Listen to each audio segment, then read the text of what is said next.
요즘에 이 퀀트라는 키워드가 좀 떠오르고 있는데 그게 왜 그런가 봤더니 브로드니 이게 무슨 뜻이냐면은 시장의 폭이 넓어진다는 거예요. 이제는 우리가 분산 투자를 해야 되고 그리고 리스크 관리를 명확하게 해야 된다.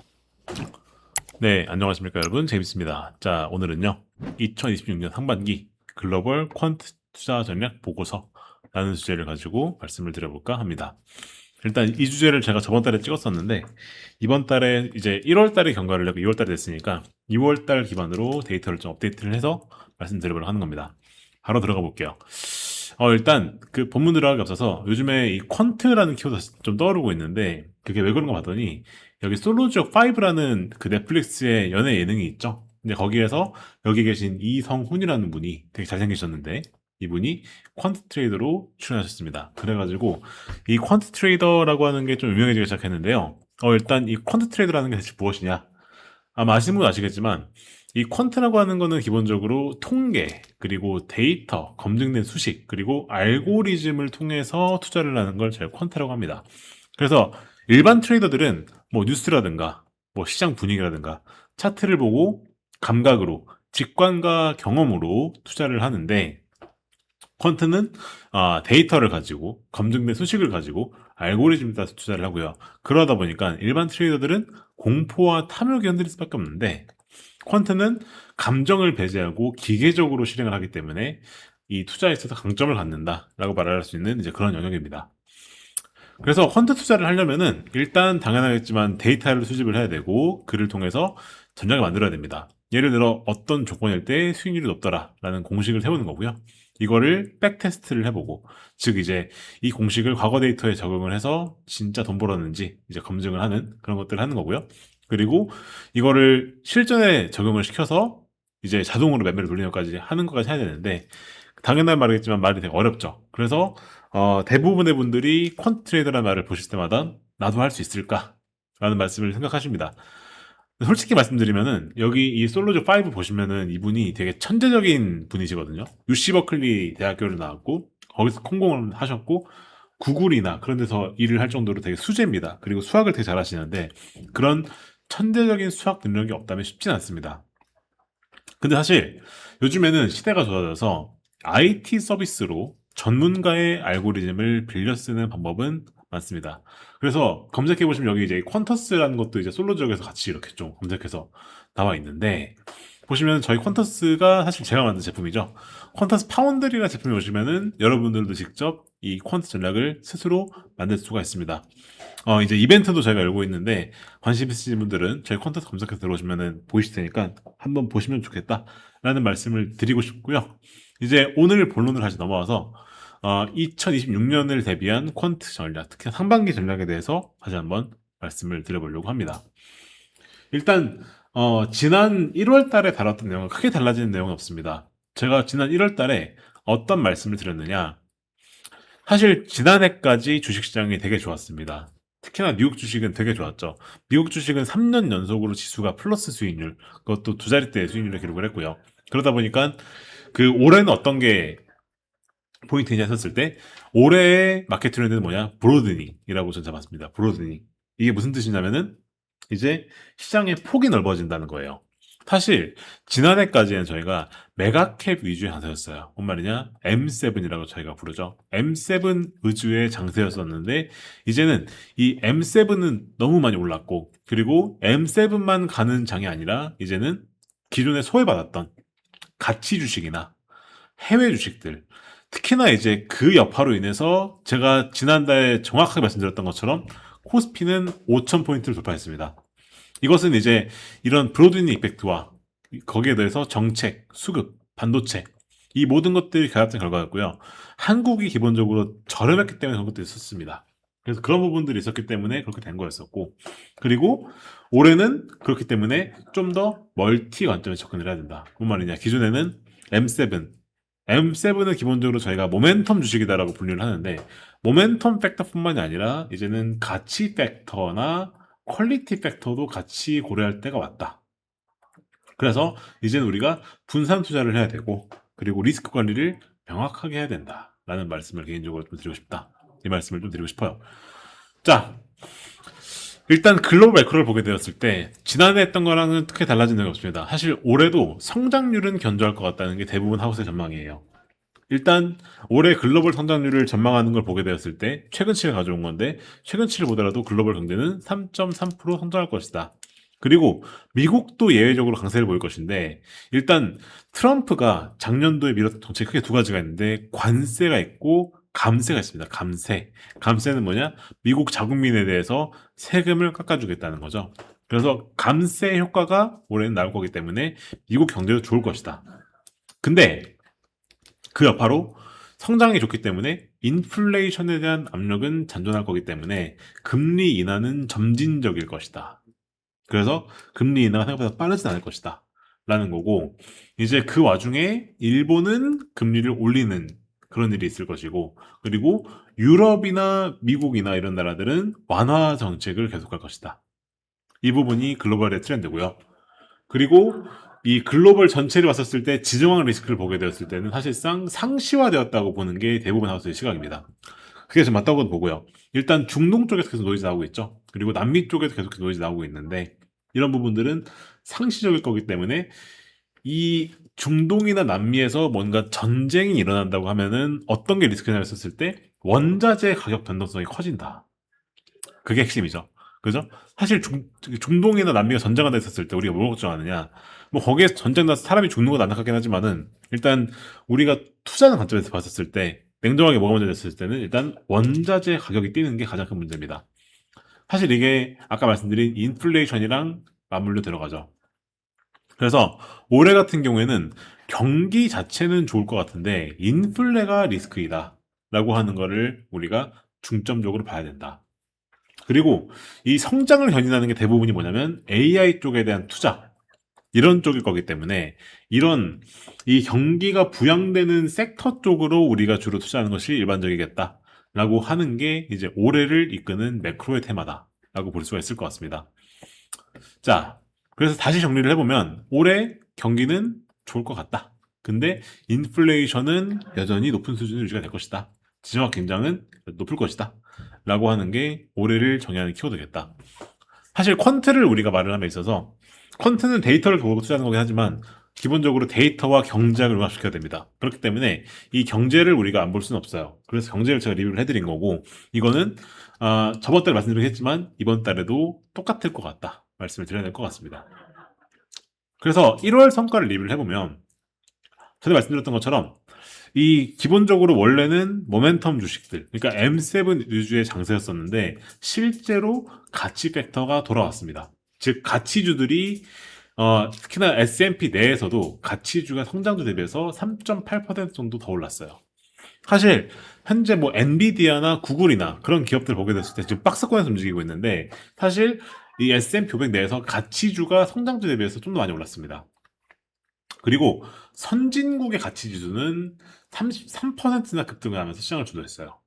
그리고 한국 같은 미국을 제외한 다른 나라들, 그런 나라들이 미국보다 더 많이 오른 모습 보였고요. 특히나 한국의 코스피 같은 경우에는 1월 달에만 무려 23%가 올랐습니다. 그래서 제가 말했던 것처럼 전반적인 글로벌 경기를 봤었을 때 이제는 브로드닝, 그러니까 기존에 M7만 가는 장이 아니라 이제는 가치주, 그리고 미국을 제외한 다른 나라들까지도 성장을 하고 있는 그런 모습을 보이고 있다. 그것이 훨씬 더 매력적일 것이다. 라는 게 실제로 이제 1월달 성과를 봤었을 때 뒷받침되고 있고, 제가 봤을 땐 이 트렌드는 올해도 계속 이어질 것 같습니다. 그게 핵심 포인트예요. 자, 1월달 팩터들을 상세하게 분석해보게 되면은 일단 가치 팩터 아주 좋았고요. 그리고 성장주랑 모멘텀이 좀 많이 안 좋았습니다. 그러니까 AI 테마가 생각보다 좀 안 좋았죠. 그랬었었고, 그리고 저변동 주식들도 꽤 좋았어요. 사실 1월 달에 리스크가 좀 많이 나왔죠. 그러다 보니 그런 것도 좋았었고, 그리고 스몰캡, 소형주죠. 소형주도 약간씩 개선되는 모습을 보이고 있습니다. 그래서 이 전반적인 거 봤을 때, 사실 1월 초에 했던 말씀과 크게 달라지는 부분은 없는 건데, 일단 가치, 그리고 뭔가 좀 브로드닝 되는, 이제 그런 부분들이 계속해서 1월 달에 나타났다. 모멘텀에서 이제는 가치주나 퀄리티 주식, 그리고 소형주, 이런 데로 자금이 이동하는 흐름이 관측이 되고 있다라는 말씀을 드려야 될 것 같다. 이런 걸 우리가 팩터 로테이션이라고 합니다. 팩터 로테이션. 원래는 작년까지는 모멘텀 주식, 성장 주식이 좋았는데 이제는 가치주로 돈이 돌아오고 있다. 이런 걸 저희가 팩터 로테이션이라고 하는데 이것은 말씀드렸지만 사실상 구조적인 변화의 흐름입니다. 왜 그러하냐면 사실상 이 가치주들이나 이런 것들이 일반적으로 반도체, 뭐 전력 설비 이런 것들이거든요. 이런 것들이 실질적인 카펙스에 대한 수혜주인데 이런 전력 설비 이런 것들은 사실상 전통 기업들이죠. 전통 기업들이 이제는 우리가 수혜를 받고 있는 겁니다. 뭐에 대해서? AI 인프라 투자에 대해서 수혜를 보고 있는 거예요. 그래서 사실 캐펙스를 늘린다고 선언을 한 M7 주식들, 뭐 구글이나 아마존, 뭐 마이크로소프트 그런 기업들은 떨어지는데 사실 캐펙스를 늘린다고 하면은 반도체나 전력 설비를 만드는 기업들은 좋죠. 그런 기업들은 투자가 늘어나는 거니까 그러면 자기들 매출 올라가는 거니까 그래서 카펙스들이 강세를 보고 있었다.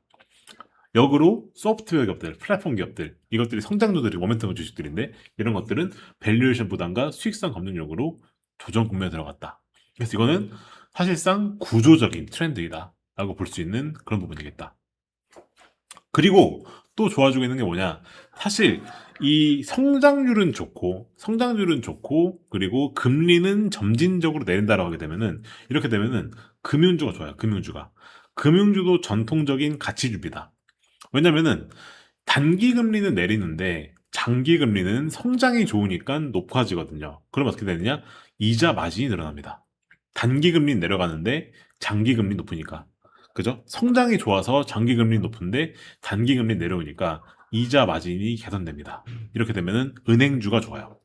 그리고 또 에너지 섹터. 얘네들도 좋은데 아까 말씀드렸죠. 지정학적 불안 요소들이 있다고요. 그러니까 뭐 중동이나 아니면 남미 같은 데 노이즈 나오고 있으니까 이런 부분들이 생기게 되면은 에너지 주식들이 좋습니다. 에너지도 전통적인 가치주고요. 그리고 마테리얼 섹터. 이건 뭐냐? 뭐 굴이나 뭐 금광 그런 데겠죠. 그런 데들도 전통적인 가치 섹터에 속합니다. 그래서 전반적인 가치 섹터에 속하는 애들이 올랐기 때문에 가치주가 좋았다. 라는 말씀드릴 수가 있는 거고 이것은 구조적 변화고 이것이 어떻게 보면은 AI라는 게 이제는 기존의 AI를 실제로 리딩하는 그런 플랫폼 기업들에서 이제는 인프라 기업까지도 브로드닝 되는 그런 현상의 일부이다 라고 볼 수가 있겠다는 겁니다. 그래서 톱티어 퀀트하우스를 전망을 보게 되었을 때 일단은 AQR 같은 경우가 팩터 인베스팅의 대표주자죠. 올해 AQR 수익률이 되게 좋습니다. 1월 달에만 8%를 벌었어요. 사실 아까 말씀드렸다시피 가치주가 올해 한 달 동안에 무려 33%가 급등을 했으니 어마어마한 결과겠죠. 그거를 반영하는 거 보시면 될 것 같고요. 그리고 요즘에 퀀트하우스들도 AI를 도입하는 곳들이 많습니다. 실제로 저희 퀀트하우스도 최근에 AI를 도입해서 이제 퀀트 전략을 고도화시키는 걸 하기 시작했어요. 그래서 AI가 실제로 이제 퀀트 쪽에도 들어가고 있다는 게 핵심 트렌드인 것 같고, 그리고 이제 그 이 골드만삭스 같은 곳에서는 이제 다시 한번 말씀드리지만 이제는 기술 주도의 강세가 전 섹터로 확장되는 트렌드를 보이고 있다. 그래서 이제 이런 것들이 실질적으로 올해를 정의하는 트렌드다라고 하는 거는 1월 달에도 전망이 그랬었지만은 2월 달에도 변함이 없다 말씀을 드려야 될 것 같다. 그래서 올해 상반기에 유망한 전략은 과연 무엇이냐? 사실 올해 제가 1월 달에 얘기했었던 건 크게 달라진 부분은 없습니다. 일단 밸류 팩터가 좋을 것 같다 말씀 계속 드리고 있죠. 그리고 그와 동시에 퀄리티 팩터를 같이 결합하는 게 좋다 말씀을 드리고 싶어요. 그러니까 돈 잘 버는 가치주. 사실상 가치주라고 하게 되면은 우리가 밸류 탭이라고 하는데 만성적 저평가에 빠진 기업들이 있단 말입니다. 근데 사실 가치주가 지금 오르는 트렌드의 근본은 뭐냐면은 아까 말씀드렸던 것처럼 뭔가 이자 마진이 개선된다든가 혹은 지정학 리스크로 인해서 에너지 가격이 오른다든가 혹은 인프라 투자가 늘어난다든가 하는 그런 이익의 질의 성장을 동반하는 애들이기 때문에 그런 것들이 개선되는 가치주들을 고르는 게 좋다. 그래서 가치 퀄리티를 혼합한 그런 전략이 좋을 것 같다. 말씀드리고 싶고요. 그리고 아까 말씀드렸던 것처럼 현재 미국만 이제 오르는 장세가 아니라 전 세계적으로 미국을 제외한 다른 나라도 오르는 게 이제 트렌드가 됐기 때문에 특히나 우리나라 같은 경우가 반도체 밸류업에 아주 큰 수혜를 보고 있죠. 그래서 그런 부분들을 우리가 직접적으로 타겟할 필요가 있겠다. 그래서 우리가 핵심적으로 주목해서 봐야 될 포인트들은 특히나 이제 금융주들 위주로 볼 필요도 있고, 미국의 에너지 유틸리티 볼 필요 있고, 한국의 삼성, 하이닉스 여전히 쌉니다. 그리고 자동차 금융지주 이런 것들을 우리가 눈여겨볼 필요가 있겠다 말씀을 좀 드리고 싶어요. 그리고 리스크 요인은 뭐가 있느냐? 아까 말씀드렸던 것처럼 인플레이션이 오르는 게 가장 큰 리스크입니다. 사실 성장률이 좋다고 표현을 했는데, 그러면 당연하겠지만 인플레이션에 대해서는 그거는 상승으로 작용을 하겠죠. 그리고 지정학 리스크도 전부 다 인플레이션과 연관된 부분들이고요. 그래서 원자재에 해당하는 부분들을 우리가 좀 비중을 늘릴 필요는 있다 말씀을 좀 드리고 싶어요. 이게 인플레 해치 자산이죠. 그래서 이런 부분들을 해칭할 필요가 있겠다 말씀드리고 싶고요. 그리고 요즘 들어서 제가 아까 말씀드렸지만, 사실 솔로지옥 같은 데 나오는 그런 트레이더들 되게 많아졌거든요. 근데 이런 뭔가 그러다 보면 당연하겠지만 퀀트 크라우딩이라는 게 퀀트 크라우딩, 이게 뭐냐면은 이 퀀트 전략에 사람들이 동일한 알고리즘에 돈을 많이 넣으면은 이 동일한 팩터가 한 번에 빠질 때 한꺼번에 같이 빠집니다. 그래서 이게 동시다발적 매도가 나올 수가 있어요. 디레버리징을 저희가 그럽니다. 이런 부분들 때문에 뭔가 조정이 올 때 되게 격하게 조정이 올 수가 있어요. 한꺼번에 알고리즘들이 동시에 매도를 하면서 자금이 확 빠지는 거죠. 그런 게 나타나고 있는 게 지금 비트코인 섹터라고 볼 수가 있는데, 이제 그런 부분들 때문에 우리가 뭔가 변동성이 커지는 부분에 있어서 옛날보다도 더 큰 변동성이 올 수가 있다라는 부분이 리스크예요. 그래서 조정이 왔을 때 이런 부분에 있어서 우리가 리스크 관리를 잘해야 된다라고 하는 게 하나의 리스크이다 말씀드릴 수 있을 것 같고요. 그리고 이제 이건 한국에만 해당하는 리스크인데, 한국은 내수가 되게 안 좋습니다. 사실 글로벌 경기가 지금 되게 좋다고 말씀드렸는데, 사실 한국 같은 경우는 사실 아직 그 경기 회복이 안 됐어요. 그죠? 그래서 한국 같은 경우에는 이제 우리가 수출주 위주의 포트폴리오를 짜는 게 좋겠다, 이 말씀을 좀 드리고 싶고, 그런 부분들이 올해의 핵심적인 리스크 요인이겠다. 결론은 지난해 말씀드렸던 것과 달라진 게 없습니다. 지난달에 했던 것과 달라진 게 크게 없는데, 일단 포트폴리오를 다변화시킬 필요가 있다. 기존에 미국 M7만 하셨던 분들은 이제 퀄리티, 가치주, 비미국 시장 하셔야 된다 말씀드리고 싶고요. 그리고 모멘텀 팩터에만 의존하는 것보다 가치, 퀄리티 이런 것들을 멀티 팩터로서 가져가는 게 좋겠다 말씀을 좀 드리고 싶고, 그리고 리스크 관리를 해야 된다. 특히나 지정학 위기와 인플레이션이 가장 큰 리스크이니까 이 부분을 주목해서 보셔라 말씀을 좀 드리면서 오늘 영상은 여기까지 하도록 하겠습니다. 특히나 오늘 퀀트를 처음 접하신 분들 같은 경우에는 저희 채널이 이런 퀀트나 이런 것들을 저희가 주로 다룹니다. 그래서 혹시 도움이 됐다면 저희 채널 구독과 좋아요, 알림 설정까지 꼭 부탁을 드리겠습니다. 그럼 저는 다음에 인사드릴게요. 감사합니다.